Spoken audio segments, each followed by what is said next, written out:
Yeah, hello students and welcome back again. This part would be the continuation of previous video, or in the previous part of our phylum Annelida, we have studied the general features of phylum Annelid, that they are metalegally segmented worm, Truculum first evolved in Annelid, and sexes are separate. They are having a closed circulatory system in general. Fertilization is external. All the features which we have discussed. In this video, we are going to learn about the classification of phylum Annelid, and we have classified Annelid into 5 major classes. I must say there are 3 major classes and 2 minor classes. Classification was done on the basis of certain characters. For example, those Annelid which are having very hair-like structure on their body, they are referred, or they have been classified as class Polychaetae. Then they are having fewer or less hairy structure, they are classified in class Oligochaetae. Then there is a class of Hyoidinia. Hyoidinia include Hyoidonaria and Hyoido, those which are sanguivorous in nature. Later on, there is a class of Annelid where they are referred as to most primitive Annelid, and we call it Archaeannelida. And there is one more minor class, only few members are there. They do not have any Annelid character in their adult, but their larva stage or their developmental stage, they actually resemble to phylum Annelida. So 5 classes we are going to discuss. In first class and second class, the first class would be belonging to Nereis and second class would be belonging to earthworm. I will be telling you details of Nereis and earthworm as question has been asked from there. Little bit detail of Hyoidonaria or blood leech would be also discussed.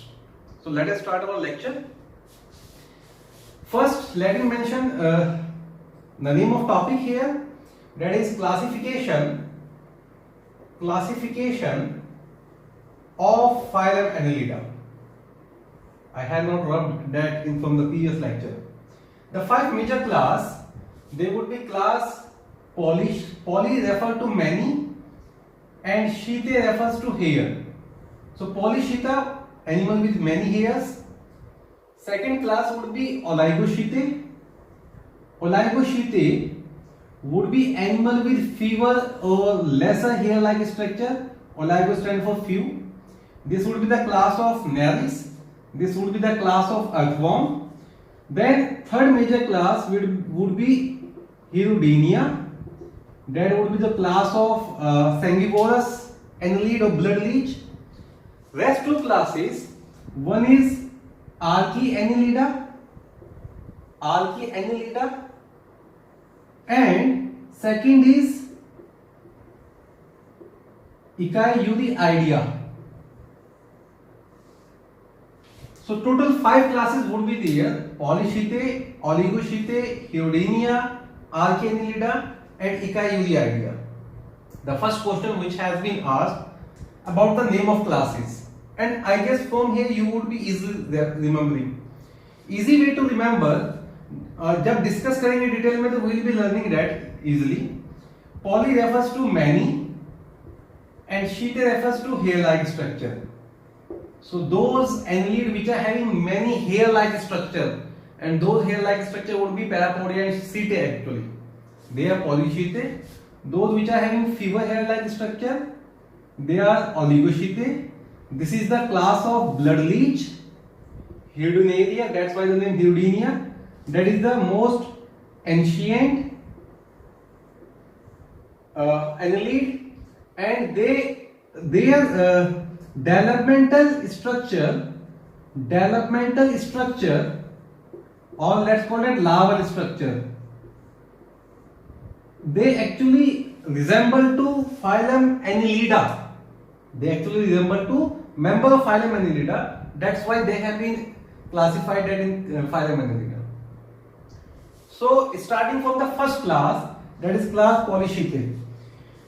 The Polychaetae, first let me tell you, Polychaetae के अंदर एक well developed head होगा, कुछ sensi structure prostomium पर होंगे, कुछ sensi structure peristomium पर होंगे, खूब सारे हेयर लाइक स्ट्रक्चर होंगे, एक्वेटिक रहेंगे, वो क्लाइटेलम डेवलप नहीं करेगा, कोकोन नहीं बनेगा, एक बहुत ही स्पेशल सेक्सुअल मैच्योरिटी उसके अंदर पढ़ेंगे एपिटॉकी, ये कुछ फीचर्स पढ़ते चले जाएंगे, right? Where is my duster? Okay, here it is. So let us start with class Polychaetae first, and one by one I will be discussing all the characters of class along with their examples. Okay, there are certain students which are having problem with the pace. See, as our test is scheduled, our syllabus would be hardly completed before the test. So I will request you to please cope up with the pace. There is one video for one day, and that is not a big deal to watch a video and to learn from a video. If you are having any problem, you can text me on my number. So first class which we are going to discuss here is class Polychaetae. The general characteristic feature of the Polychaetae member, they would be, first, they are aquatic in nature, they are mostly marine or freshwater. Second, they are having many hairs, many hair-like structure. That's why the name Polychaetae. What are these hair-like structure? They are fleshy structure which we call parapodia, and on that parapodia, not from the body, on that parapodia arises or are attached. Parapodia are attached with some chitinous structure which we call setae. So I will mention that parapodia and setae both are present. The second character would be parapodia and setae both are present. और जब Nereis का diagram पढ़ेंगे तो I will be telling you parapodia कहां से arise होते हैं और setae कैसे अटैच होते हैं parapodia से. थर्ड कैरेक्टर जो आप पढ़ोगे इस क्लास के मेंबर्स का, इनमें क्लाइटेलम कभी भी डेवलप नहीं होता है. क्लाइटेलम पढ़ा था प्रीवियस लेक्चर में. Clitellum is a modified glandular region in the body which is used for the secretion of cocoon. तो क्लाइटेलम नेवर डेवलप्ड. कोकोन और जिसको ऊथिका कहते हैं वो भी प्रेजेंट नहीं होता है. So is cocoon and ऊथिका absent. फिर और अगर इनके फीचर्स पढ़ें बेटा, ये अकेला ऐसा क्लास होता है, वो सारे मेंबर जिनके अंदर एक वेल डेवलप्ड हेड है वो Polychaetae के अंदर है. तो cephalization is the process of development of head is well developed. It simply means they are having a well developed head with sensory structure. Head with sensory structures. अच्छा, इनके पास कौन कौन से सेंसरी स्ट्रक्चर्स मैं पढ़ाऊंगा आपको, अभी नेरिस के अंदर कवर हो जाएंगे. They might be having tentacles पढ़ के आए हैं लोअर एनिमल में. Other name of tentacle is cirri hair. They might be having certain other feelable structure which we call palp, और they might be having some photoreceptor which we call simple eyes. Black simple eyes. They are not involved in vision. They are only involved in the detection of light. तो बच्चे aquatic होते हैं Polychaetae, hair होते हैं बहुत सारे. Clitellum कभी develop नहीं करता उनमें, कोकोन एब्सेंट रहता है. सिफिलाइजेशन वेल डेवलप्ड होता है या वेल डेवलप्ड हेड है. देन उनके पास जो सेक्सेस होते हैं दे आर सेपरेटेड. कल भी पढ़ा था इस बारे में और प्रीवियस लेक्चर में आपने पढ़ा था कि भाई sexes are separated. Male and females they are distinguished in case of Nereis. Fertilization सभी में एक्सटर्नल होगा तो मैं वो मेंशन नहीं कर रहा हूं. बाकी क्लास में डेवलपमेंट इनडायरेक्ट होता है या डायरेक्ट होता है. कुछ में डायरेक्ट भी पढ़ेंगे, कुछ में इनडायरेक्ट भी पढ़ेंगे. इनके केस में डेवलपमेंट इनडायरेक्ट होगा. और जो कैरेक्टरिस्टिक लार्वा इनके पास होता है दैट इज ट्रोकोफोर लार्वा. जो कैरेक्टरिस्टिक लार्वा इनके पास होता है दैट इज ट्रोकोफोर लार्वा. ये जनरल फीचर्स आप इस क्लास के याद रख लेंगे. 4-5 जनरल फीचर याद रखने. I am not making thing very complicated. First general feature is aquatic. Second they are having many hair structure. माने parapodia and seta both are present. Clitellum is never developed. Cocoon is never formed. जो इनका fertilisation होगा वो external होगा, water के अंदर हो जाएगा. देन इनके पास एक वेल डेवलप्ड हेड होता है. देन इनके पास सेक्सेस सेपरेट रहते हैं और ट्रोकोफोर लार्वा अपीयर करता है. पहले कुछ एग्जांपल पढ़ लेते हैं, उसमें से एक एग्जांपल उठा के डिस्कस कर लेंगे. जो एग्जाम्पल्स होते हैं, एग्जाम्पल ऑफ दिस क्लास, जो क्लासिकल एग्जाम्पल हम डिस्कस भी करने वाले हैं, that is Nereis. Other name of Nereis, that is also known as sandworm, or we also called it ragworm, or we also called it clamworm. So sandworm, ragworm or clamworm, that are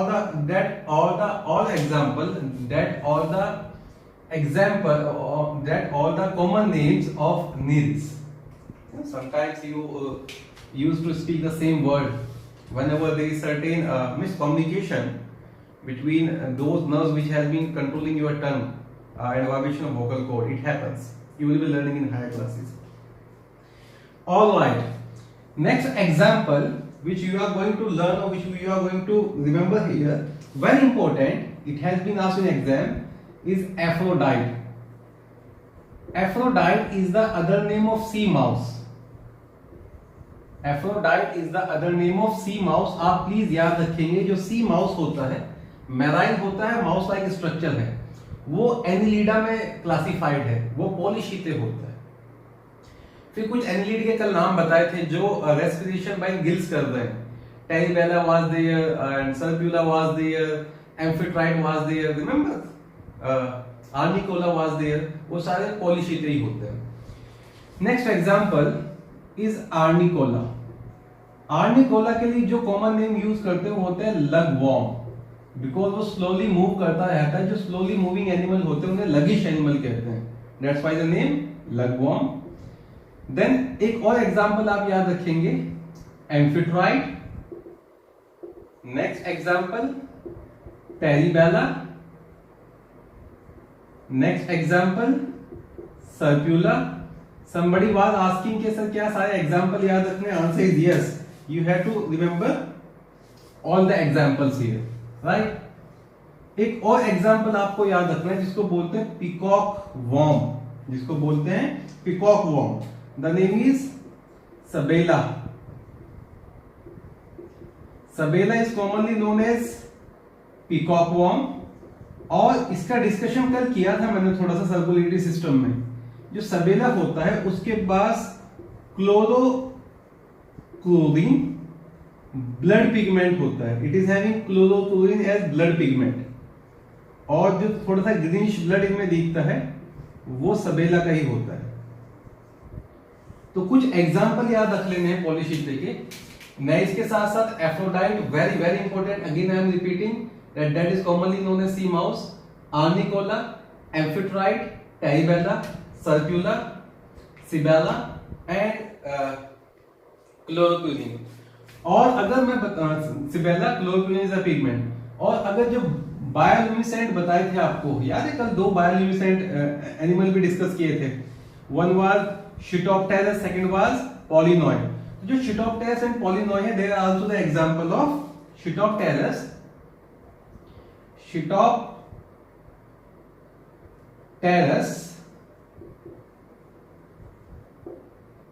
and pollinoid.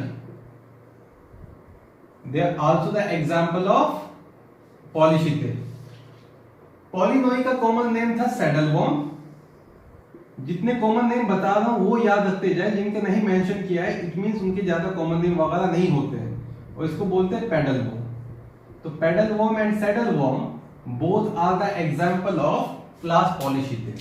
So how many examples we have learned? 1, 2, 3, 4, 5, 6, 7, 8, 9, 10 example I told you.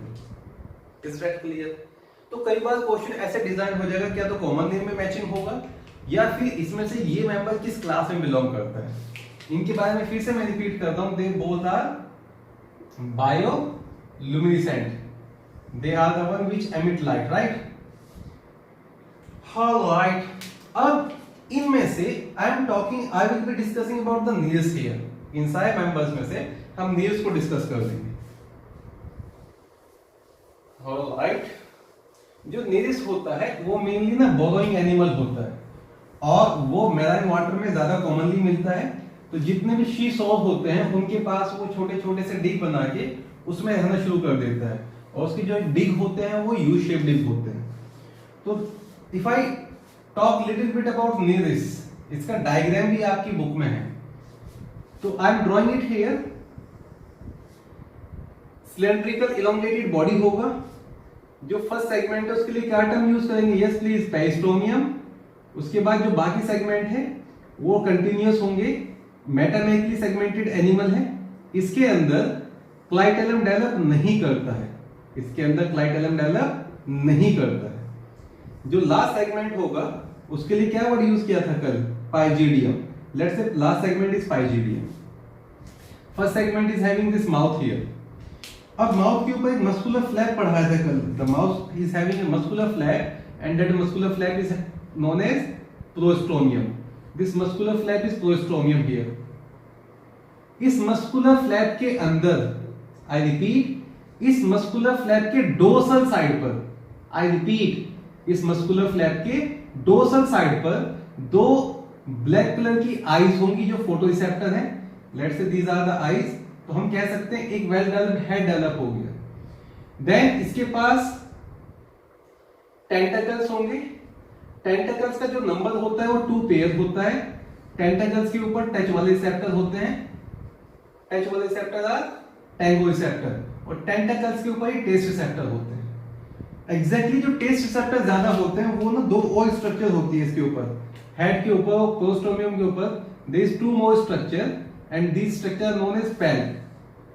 So palp are having mainly gustatory plus tactile receptor. Tentacles are also having gustatory and tactile receptor. Eyes are having photoreceptor. तो जो prostomium होता है उसके पास एक pair palp होते हैं, एक उसके डोर्सल साइड पर एक पेयर पैल्प, एक पेयर आईज ब्लैक कलर का जो फोटोरिसेप्टर का काम करता है, और 2 पेयर टेंटाकल के होते हैं। ये तो हो गया प्रोस्टोमियम के बारे में। देन जो पेरिस्टोमियम आता है, पेरिस्टोमियम में भी आपको टेंटाकल्स मिलेंगे 1 2 3 4। How many pairs of tentacles are present in peristomium? Answer would be 4 pair.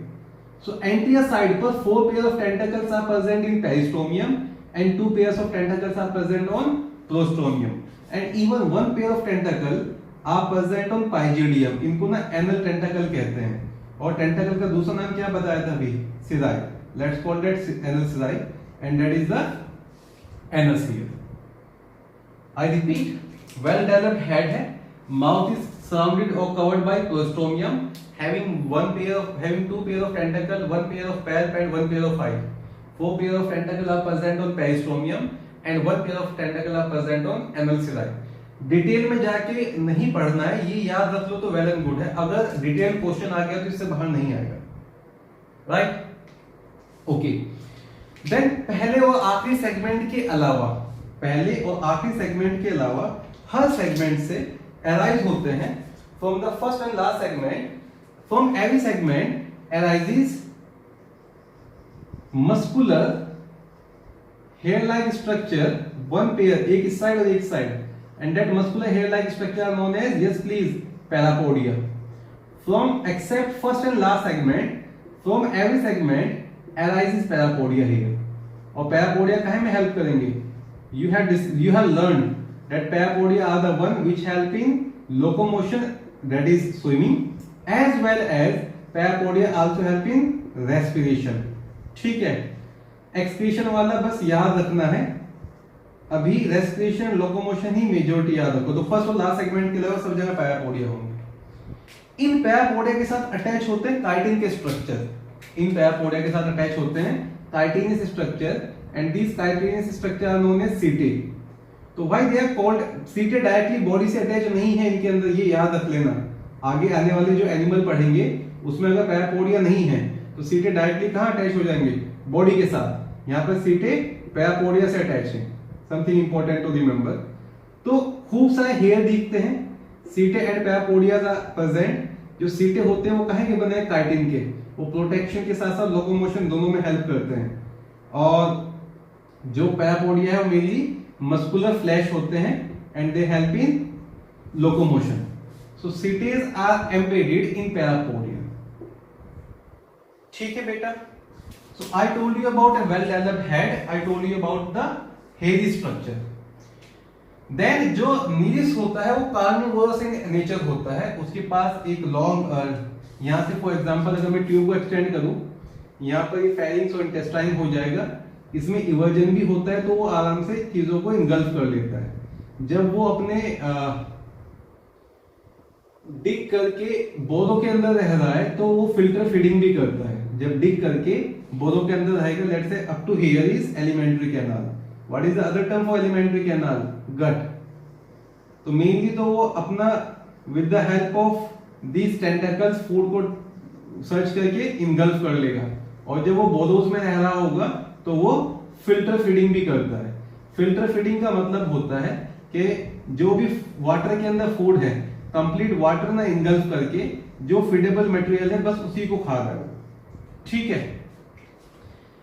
Then Nereis के अंदर एक दो चीज और आपको याद रखनी है। नेरिस का जो ये हो गया structure of Nereis here, alimentary canal वगैरह एनसीईआरटी में नहीं बनाया उन्होंने। फिर नेरिस के अंदर ना जब सेक्सुअल एक्टिविटी की बात करेंगे, इसमें ना तो क्लाइटेलम डेवलप होता है, ना कुकोन होगा।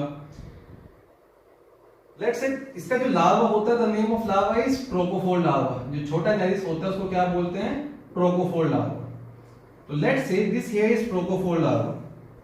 अब प्रोकोफोर लार्वा के अंदर सेक्सुअल ऑर्गन्स डेवलप नहीं हुए हैं अभी। प्रोकोफोर लार्वा के अंदर सेक्सुअल ऑर्गन डेवलप नहीं हुए हैं, तो ये लार्वल स्टेज है। जैसे जैसे ये डेवलप करना शुरू करेगा, ये पार्ट है बेटा, ये पोस्टीरियर पार्ट, और ये पार्ट है, ये एंटीरियर पार्ट। इसका जो पोस्टीरियर पार्ट होता है उसके अंदर खूब सारे गोनेड्स डेवलप हो जाते हैं, either it is a male और it is a female. A lot of gonad would be developed in posterior part. और जो एंटीरियर पार्ट होता है उसके अंदर गोनेड डेवलप होते ही नहीं है। तो दो अलग अलग तरह का नीरस बन गया। एक, इस नीरस के अंदर कुछ पार्ट है जो सेक्सुअली इनएक्टिव है और कुछ पार्ट है जो सेक्सुअली एक्टिव है। गोनेड्स कहां डेवलप होते हैं? पोस्टीरियर पार्ट पर। जहां पर जिस पार्ट पर गोनेड डेवलप हो जाते हैं उसको बोलते हैं एपिटॉप, और जिस पार्ट पर गोनेड डेवलप नहीं होते उसको बोलते हैं एटॉप। तो जो सेक्सुअली एक्टिव नीरिस होता है उसके अंदर कुछ पार्ट में गोनेड्स एक्टिव रहते हैं, कुछ पार्ट में गोनेड एक्टिव नहीं होते हैं। सेक्सुअली एक्टिव नेरिस का दूसरा नाम होता है हेटेरोनेरिस। वो हेटेरो क्यों बोला है? एपिटॉप और एटॉप की वजह से। हेटेरो माने different, right? Sexually active Nereis is heteronereis. और जो ये फिनोमिना होता है for the development of gland, development of gonad, उसको बोलते हैं बेटा एपिटॉपी। तो what is epitoky? It is the development of gonad in Nereis. The posterior part exhibit all the gonads, anterior part they are not having any gonad, and that part which is not having any gonad is atop. That part where gonads are developed are epitop, and the phenomena is known as epitopy, and that neris is known as heteroneris. Heteroneris के ऊपर question पूछे जाते हैं। I repeat, a sexually active neris is known as heteroneris. अब कौन सा epitope वाला part है, कौन सा एटॉप वाला पार्ट है, वो हो गया क्लियर। ठीक है बेटा, ऐसा कहा जाता है, देखो आपको तो अभी याद रखना है कि इनके अंदर ना सेक्सुअल रिप्रोडक्शन होता है। नेरिस के अंदर अ गुड पावर ऑफ रीजनरेशन भी होती है। ये नॉलेज पर्पस के लिए बताया जाता है, इसलिए मैं ना लिख रहा हूं ना आप लिखें। Nereis is also having a good power of regeneration, पर ज्यादा टेक्स्ट में ये डॉक्यूमेंटेड नहीं है। ये होगा क्लास फर्स्ट के बारे में, that is class polychaete. Are we clear up to here? Sea mouse and Nicolea very important. Second, let us start with class oligochaete, और ओलिगोशीथे में थोड़ा सा डिस्कशन कर लेंगे हम अर्थवॉर्म के बारे में। ओलिगोशीथे बना के थोड़ा सा अर्थवॉर्म के बारे में डिस्कशन कर लेंगे। ओलिगोशीथे के जो मेंबर्स होते हैं, ओलिगोशीथे में जो मेंबर रखे गए हैं उनके पास पैरापोडिया नहीं होता है। तो let me discuss here about class oligochaete. Oligo माने फ्यू एंड शीथे माने hairs. Oligochaete are having few hairs. मैं इनके जो है फीचर्स है वो मेंशन करना शुरू कर देता हूं। They are mostly soil living, or they can be certain which are fresh water as well. Either they are soil living or they are fresh water. Majority of them जो पढ़ेंगे वो soil living ही पढ़ेंगे। उनके पास एक well developed head नहीं develop होता है। Well developed head is absent then इनका जो क्लाइटेलम होता है दैट इज परमानेंट, क्लाइटेलम भी परमानेंट होगा और नेरिस की तरह गोनेड्स सिर्फ ब्रीडिंग सेशन में नहीं डेवलप करेंगी, परमानेंट गोनेड्स होंगे। नेरिस में तो ऐसा है कि जब ब्रीडिंग सेशन आया तभी एपिटोपी हो रहा था, तो permanent gonads and permanent clitellum. ठीक है बेटा, क्लाइटेलम का काम क्या होता है? कोकोन बनाना, तो कोकोन और ootheca, I told you about cocoon yesterday, is developed then इनके कुछ मेंबर्स के अंदर येलो कलर की सेल होती हैं जो ह्यूमन लिवर के साथ एनालॉग है, उनको बोलते हैं chloragogen cell. Chloragogen cells for excretion. Chloragogen cell को लिवर ऑफ अर्थवर्म भी बोलते हैं और क्लोरेगोजन सेल को येलो सेल्स भी बोलते हैं। सेक्सेस सेपरेट नहीं होते हैं, हर्माफ्रोडाइट होते हैं, hermaphrodite in nature. Fertilisation cross होता है, फर्टिलाइजेशन क्रॉस होगा बट एक्सटर्नल होगा, ये भी याद रखना है। कंडीशन प्रोटो एंड्रस होती है। ठीक है बेटा, डेवलपमेंट जो होता है इन मेंबर्स का वो डायरेक्ट होता है, they are having a direct development is direct here. तो जो ओलिगोशीटे होते हैं उनके अगर फीचर्स की बात करें, वो मेनली सॉइल लिविंग है, कुछ फ्रेश वाटर भी होते हैं। ट्यूबिफैक्स का एग्जांपल पढ़ेंगे जिसको ब्लड वर्म पढ़ेंगे। Then well developed head absent होता है, गोनेड भी परमानेंट होते हैं, क्लाइटेलम भी परमानेंट होता है। कोकोन और उथिका दोनों डेवलप करेंगे, क्लोरेगोजन सेल एक्सक्रीशन के लिए होती है, hermaphrodite in nature and development is direct. जब ओलिगोशीटे को हमने सीटे वगैरह के बारे में नहीं लिखा ना, वो भी मेंशन कर लेते हैं। Parapodia are absent, that's why we call that oligochaete. Setae which is made up of chitin are present. So only setaes are there. Only and only setaes are there. They do not have any of the parapodia. पहले इस side में examples mention कर देते हैं। Earthworm का जब पढ़ते हैं तो अर्थवर्म नॉर्थ इंडियन भी होते हैं, साउथ इंडियन भी होते हैं, यूरोपियन भी होते हैं, उनसे क्वेश्चन पूछा जाएगा। और एक और एग्जांपल लिख देंगे ट्यूबिफैक्स का। तो coming on the example here, जो पहला आप याद रखेंगे that is Pheretima. Pheretima posthuma is the scientific name, posthuma is the scientific name of north Indian earthworm. Then Lumbricus is European earthworm.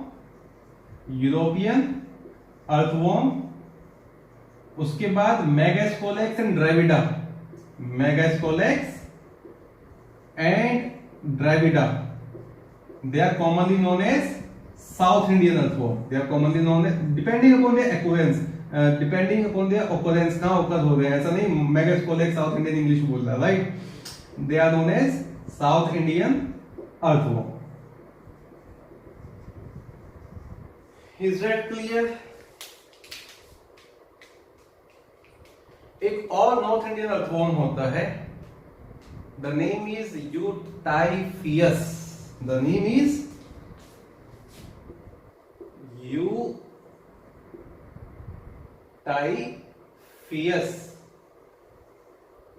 इन दोनों को बोलते हैं नॉर्थ इंडियन अर्थवर्म, राइट?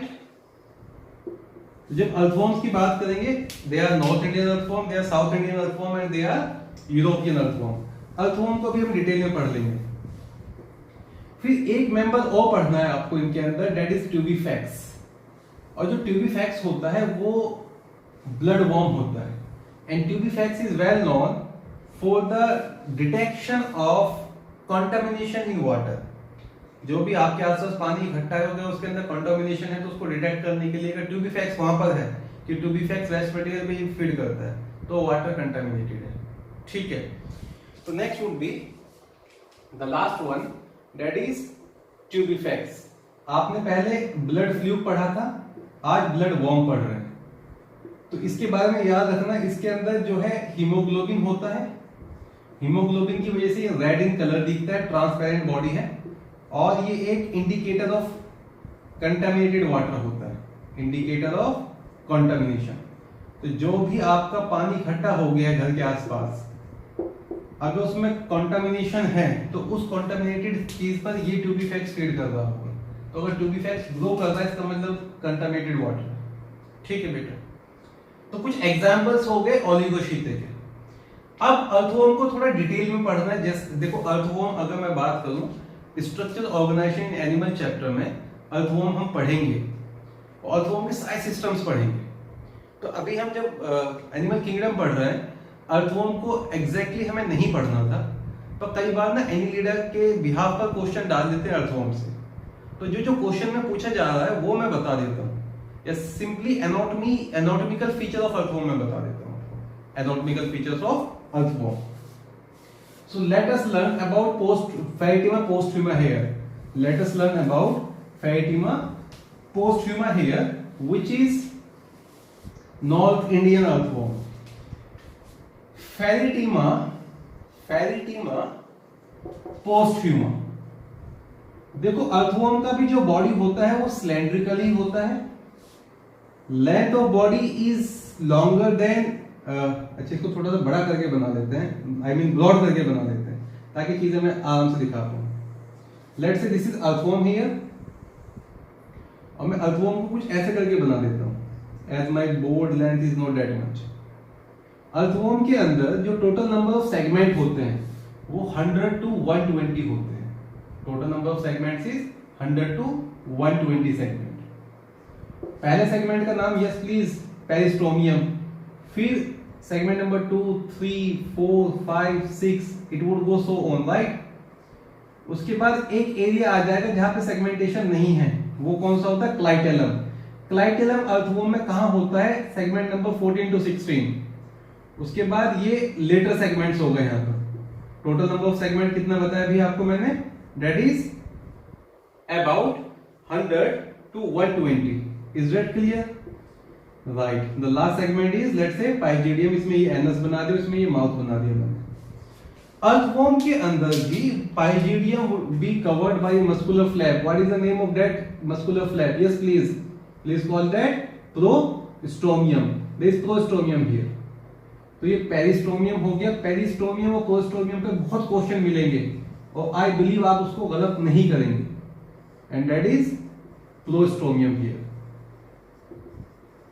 अब अर्थवॉर्म के अंदर I told you clitellum is developed in which reason?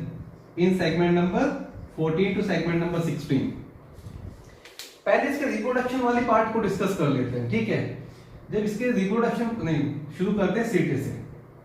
जो setae होते हैं फर्स्ट, लास्ट और क्लाइटेलर सेगमेंट पर सीटे नहीं होते हैं, they are absent. Setae are absent in first, last और क्लाइटेलर सेगमेंट। बाकी सारे सेगमेंट्स में they would be setae which are attached to the body wall like this, and this setae are made up of chitin. कई बार में question design होता है कि पोटेशियम हाइड्रोक्साइड में रख दोगे तो क्या फर्क पड़ेगा? ये हार्ड स्ट्रक्चर है, इनका कोई फर्क नहीं पड़ेगा, तो दे रिमेन अनचेंज। पूरे बॉडी पे कुछ ऐसे सीटेज होंगे, ठीक है बेटा। उसके बाद इनके पास होते हैं nephridiopore. Nephridiopores are the opening of nephridia, और नेफ्रिडियोपोर ना बॉडी के लेटरल साइड पर होते हैं। Let's say this is the earthworm here, तो on the lateral side of body there would be nephridiopore. Nephridiopore they are absent in the first 2 segments. पहले 2 segment में nephridiopore नहीं होंगे, उसके बाद all through the body nephridiopore present होंगे। तो जो इंटीग्यूमेंट्री नेफ्रिडिया बताया था आपको, एक्सोनेफ्रिडिया, वो इसी में ओपन करेगा। Nephridiopore they are present all over the body except first 2 segment. Alright. Nephridia 3 तरह के होंगे। कैसे कैसे नेफ्रिडिया बताए थे? एक बताए थे फेरिंजियल, फेरेंजियल का लोकेशन होता है 4, 5 एंड 6 सेगमेंट, 4, 5 एंड 6 सेगमेंट।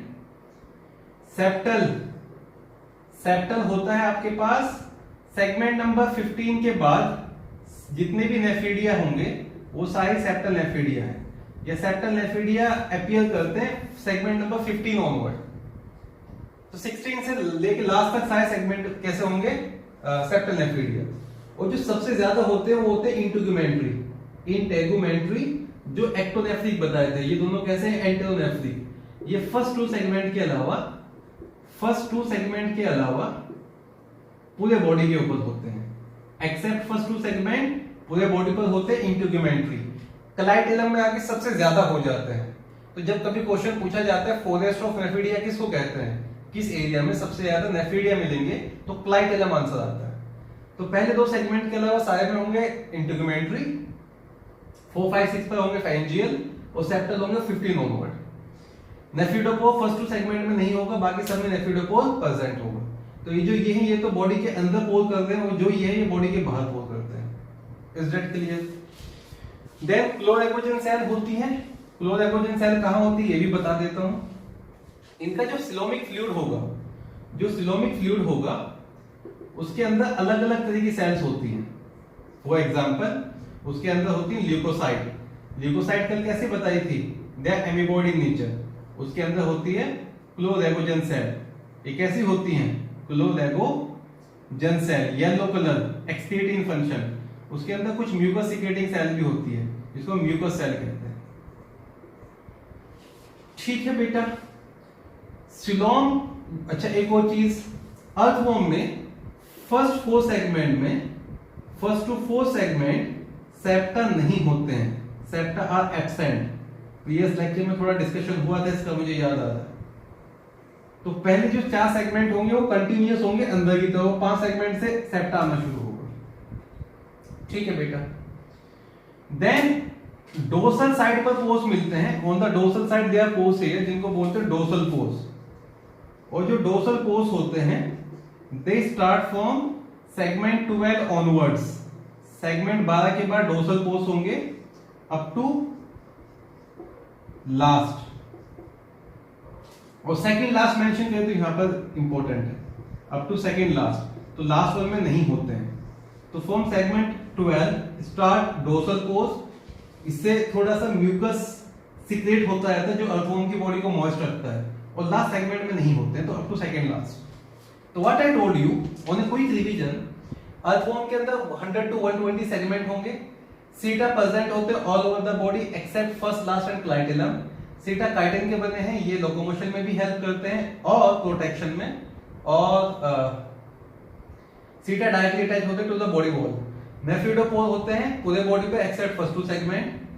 3 तरह के नेफिडिया है, उनका पोजीशन याद रख लेना। फेरेंजियल 4, 5, 6, सेप्टल जो शुरू होता है 15 के बाद शुरू होता है, और इंटेगुमेंट्री पहले 2 के अलावा नहीं होंगे, पहले 2 के अलावा पूरे बॉडी पर होंगे। और क्लाइटेलम में आकर उनको फॉरेस्ट ऑफ नेफिडिया भी कहते हैं। देन सिलोमिक फ्लूइड में ल्यूकोसाइट होती हैं, आरबीसी नहीं होती जो पढ़ा दिया था। प्लाज्मा के अंदर इसका हीमोग्लोबिन होगा, क्लोरेकोजन सेल होंगे, म्यूकस सेल होंगी। पहले 4 सेगमेंट में इंटरनल सेगमेंटेशन भी नहीं होते हैं, और डोर्सल पोर्स 12 सेगमेंट के से शुरू होते हैं, लास्ट सेगमेंट पे जाएगा, लास्ट सेगमेंट से पहले खत्म होते हैं। तो लास्ट सेगमेंट पर नहीं हो, पहले 11 सेगमेंट पे नहीं। ठीक है। अब इसका थोड़ा रिप्रोडक्टिव फीचर्स जहां से क्वेश्चन पूछे जाएंगे। पहला तो ये पार्ट हो गया, ये इंफॉर्मेटिव पार्ट था। क्वेश्चन पूछ ले तो आप नहीं कहेंगे कि सर ने नहीं पढ़ाया था, बट जो रिप्रोडक्टिव फीचर्स है उससे क्वेश्चन पूछे जाते हैं। अगर रिप्रोडक्टिव फीचर्स पे आए, रिप्रोडक्टिव स्ट्रक्चर्स,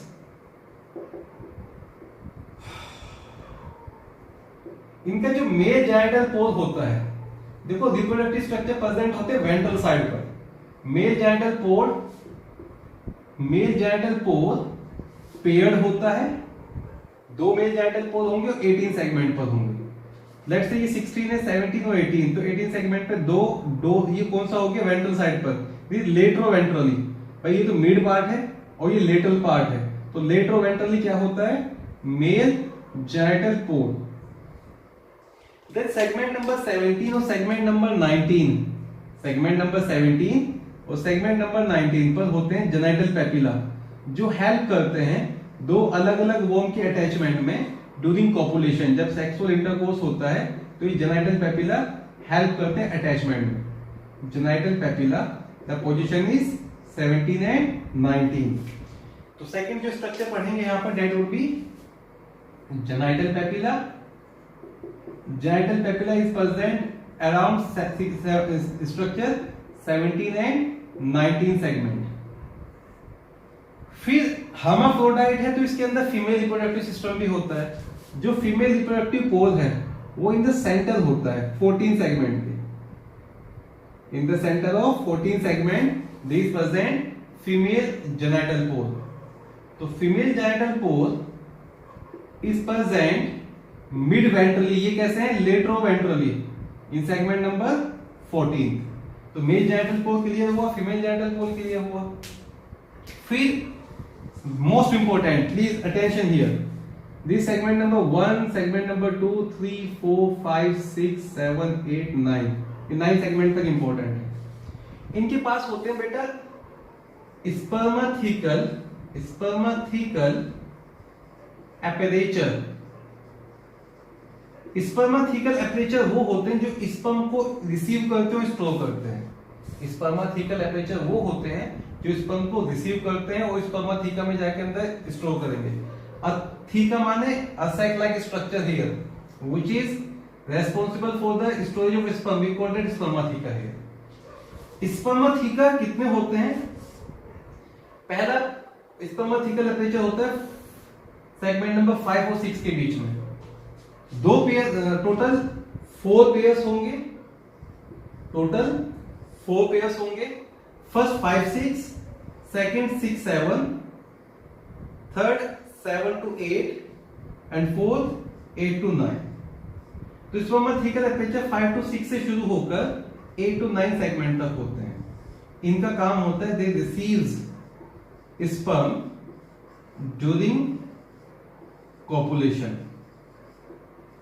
वेंट्रल साइड पर होंगे, मिड वेंट्रल है, लेट्रोवेंट्रल है, दे आर प्रेजेंट लेट्रोवेंट्रली। इस पे क्वेश्चन पूछा जाता है।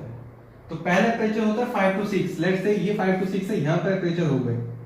दूसरा 6 to 7, तीसरा 7 to 8 एंड चौथा 8 to 9, टोटल 4 पेयर हो गए। ठीक है बेटा। नेक्स्ट फिर आप अच्छा अर्थवॉर्म से और क्या क्वेश्चन पूछ सकता है? अभी एनिलिडा में ये स्ट्रक्चर्स में क्वेश्चन पूछे जाते हैं।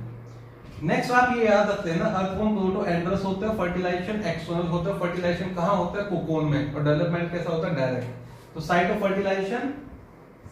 फर्टिलाइजेशन अर्थवॉर्म कैसे मेट करते हैं, that is interesting to know, और वो डिस्कस करेंगे जब अर्थवॉर्म इन डिटेल पढ़ रहे होंगे in chapter structural organisation. Site of fertilisation is cocoon, अभी याद रख लेना, दैट इज एक्सटर्नल। क्लॉस होता है, सेल्फ होता है, क्लॉस। तो cross and external fertilisation occur in earthworm. ये हो गया बेटा क्लास पॉलीशीथी के बारे में या अर्थवॉर्म के बारे में। ठीक है बेटा। थर्ड, अब बाकी जो क्लासेस हैं वो इतनी डिटेल में ना पढ़ के हमें बस उनके कैरेक्टर्स पढ़ने हैं थोड़े से। So you guys don't worry. Somebody was complaining why we are going in that much detail. See, our target is to achieve 180 out of 180 in zoology and to achieve AIR 1. And for that thing, we have to study all the things which might be asked in exam. And again, I repeat, if you are liking that video, please hit the like button, right? If you are understanding the concepts. Next, बाकी के जो third class है, that is Hirudinea. Hirudinea. Class Hirudinea, इसके जो member हैं, they are aquatic. इनके अंदर भी हेड डेवलप नहीं होता है, no well developed head.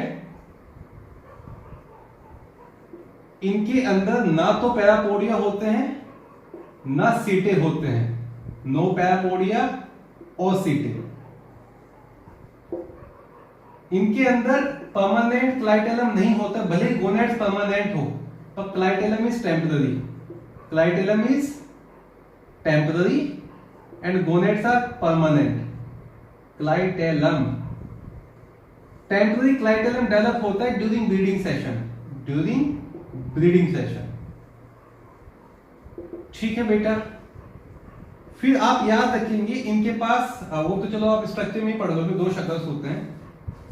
Excretion के लिए एक बहुत स्पेशल सा टिश्यू पढ़ाया था, botryoidal tissue. Botryoidal tissue it is meant for excretion. Hermaphrodite होते हैं, same external and cross fertilisation होगा, डायरेक्ट डेवलपमेंट होगा, there is no larva there. तो there is no larva in earthworm, there is no larva in blood leech. Larva किसमें पढ़ा आपने अब तक? नीज के अंदर। एग्जाम्पल अगर डिस्कस करें, first example is Hirudinaria. Hirudinaria is commonly known as cattle leech, cattle leech और कैटल ब्लड लीच। और एक होता है हिरुडिन, हिरुडो। और हिरुडो इज द वन जिसको आप बोलते हैं medicinal leech. Hirudo is the one which is known as medicinal leech. So there are two classical example. One is Hirudinaria, second is Hirudo. एक और मेंबर आता है इस क्लास में, इसको बोलते हैं स्केट शक्ल, पोंटोबडेला। पोंटोबडेला is known as skate shakal and that also belong to their class. Obviously ये sanguivorous होते हैं तो वो सक्टोरियल नेचर की वजह से वहां पर क्लासिफाइड। नाउ कुछ फीचर बता देता हूं आपको, certain features of blood leech. Features of blood leech. जब ब्लड लीच का डायग्राम बनाते अब तक याद रखना, सबसे पहली चीज इनके पास ना ब्लड लीच जो होता है total number of segment in body ना फिक्स होते हैं। जो भी सेगमेंट इन बॉडी होंगे the total number is very fixed and number of segment in body is 33। तो मेटामेरिकली सेगमेंटेड है and total number in body, total number of segment in their body is 33. Is that clear? Total number of segment in the body is 33. इनके पास दो शक्ल होते हैं। Let's say this is the anterior शक्ल here. जो anterior शक्ल है वो पहले 4 सेगमेंट को कवर करता है। anterior साइड पर जो पहले 4 सेगमेंट हैं वो कवर्ड होते हैं by this शक्ल। Obviously you will know that it help in the attachment. और एक और शक्ल होता है जो पोस्टीरियर साइड पर है, और जो पोस्टीरियर साइड वाला शक्ल होता है वो टोटल 7 सेगमेंट को कवर करता है। तो लेट्स से छोटे छोटे 7 सेगमेंट बनाते हैं यहाँ पर 1 2 3, जो भी छोटे छोटे 7 सेगमेंट्स हो गए। यहाँ पर एक और शक्ल मैं बना देता हूँ, दिस इज द पोस्टीरियर शक्ल and that is covering how many segments? 7 segments. तो शक्ल होता है और शक्ल अटैचमेंट में हेल्प करता है, ये याद रखने में भी। Sucker is the one which help in attachment. क्या ये हमेशा अटैच रहते हैं? Answer is no. They are also used to locomote, they can swim और they can undergo looping. Swimming में पैरापोडिया नहीं होते हैं तो जो शक्ल लाइक स्ट्रक्चर है वही वाटर एक्सपल्शन में हेल्प करता है। तो बॉडी के अंदर कितने शक्ल हैं? 2 sucker, posterior sucker as well as anterior sucker. Then total number of segment in body कितना बताया? 33 टोटल सेगमेंट। क्लाइटेलम डेवलप होता है टेम्पररी, और कहां डेवलप होता है? 9 to 11 सेगमेंट। जो टेम्पररी क्लाइटेलम है वो कहां डेवलप हुआ?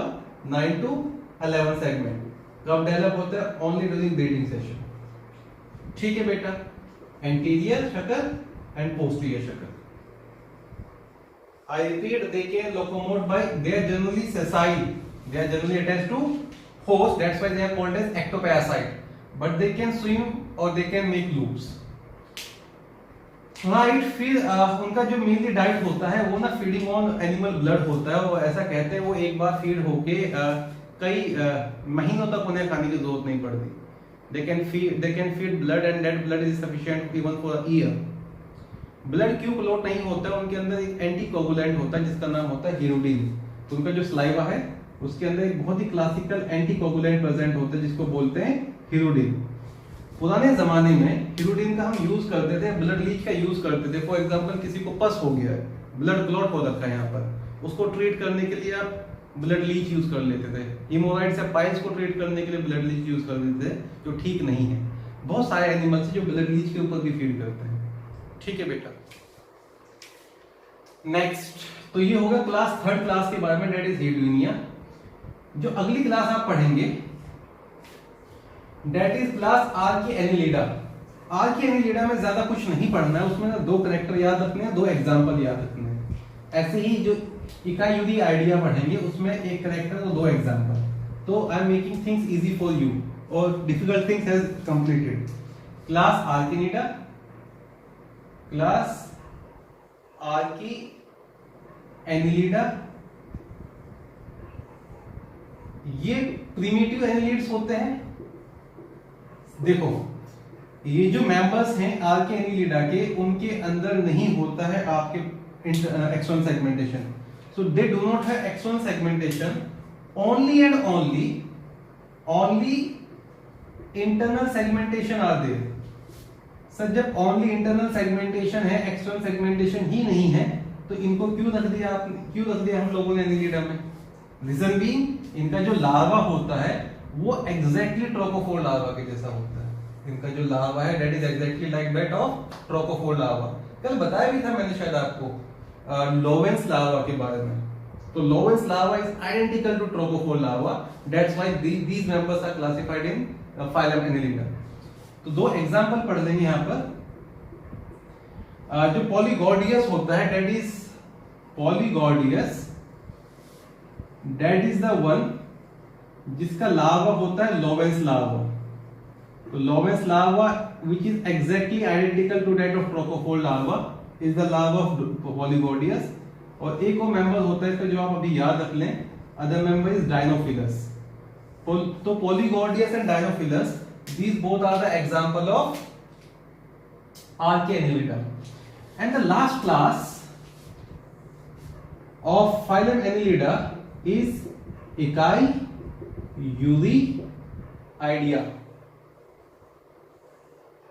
ओके, Echinoidea में तो सेगमेंटेशन ही नहीं होते हैं, they are not segmented, no segmentation.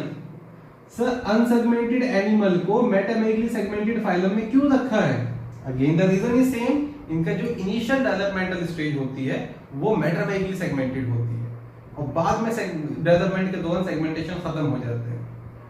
In animals का जो पेरिस्टोमियम होता है वो इलोंगेटेड होता है, उसको प्रोबॉस्किस भी कहते हैं। तो first segment that is peristomium, और other name of peristomium is what I told you, peristomium is also known as proboscis. Proboscis is elongated.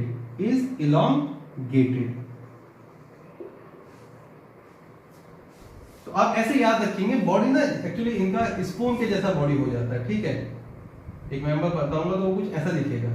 तो लेट्स से ये इसका फर्स्ट सेगमेंट था, बाकी तो सेगमेंट है ही नहीं इसमें।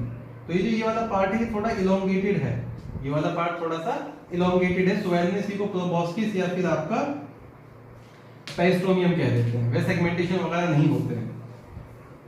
हाँ राइट, इसके दो एग्जांपल, एक्चुअली एग्जांपल पे ना क्वेश्चन पूछा जाता है। बोनीलिया विर्डिस, क्लासिकल एग्जांपल इज बोनीलिया विर्डिस, जिसका कॉमन नेम होता है स्पून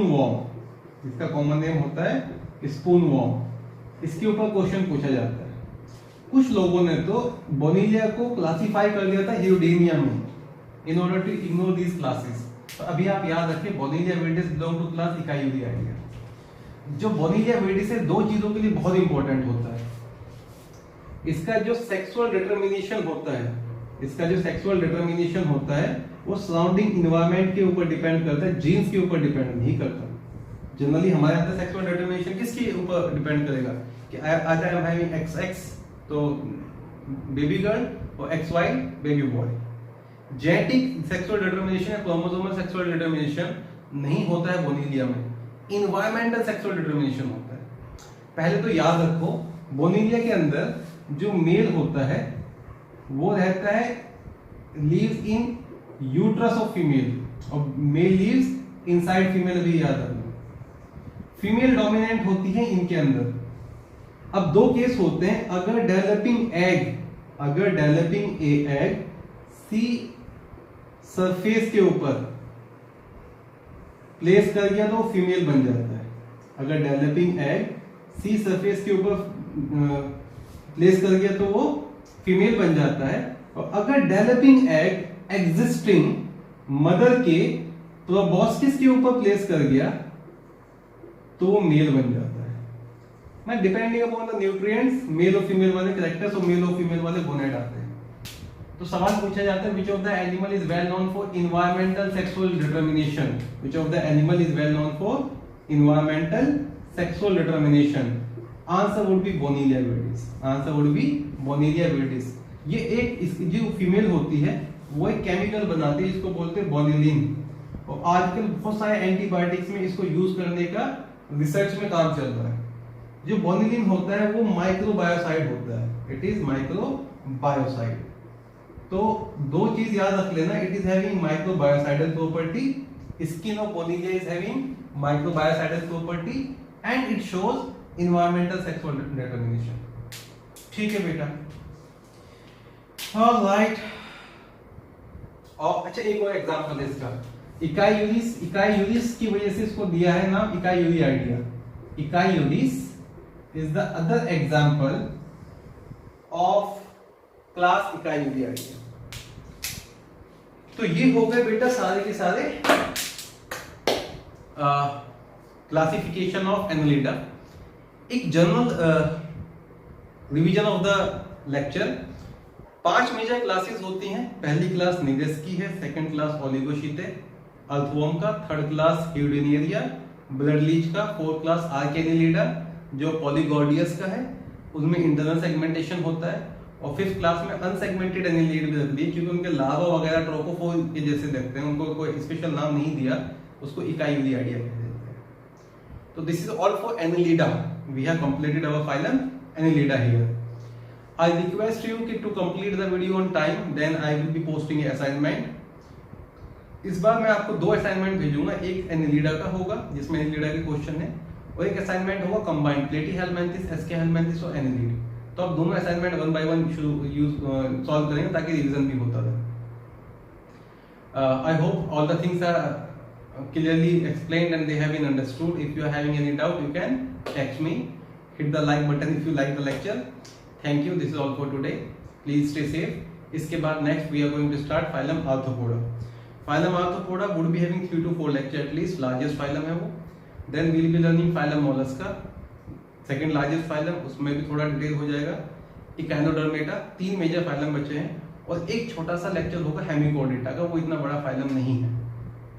तो I hope और my motto is, my mission is कि before 2-3-4 days आपका मेरी तरफ से जो वीडियोस हैं अपलोड हो जाए ताकि आपको पढ़ने के लिए खुद से टाइम मिले। Don't forget to read NCERT please, all the line should be very clear, even all the diagram should be very clear. तो this is all for today, class is dismissed now, take care, thank you.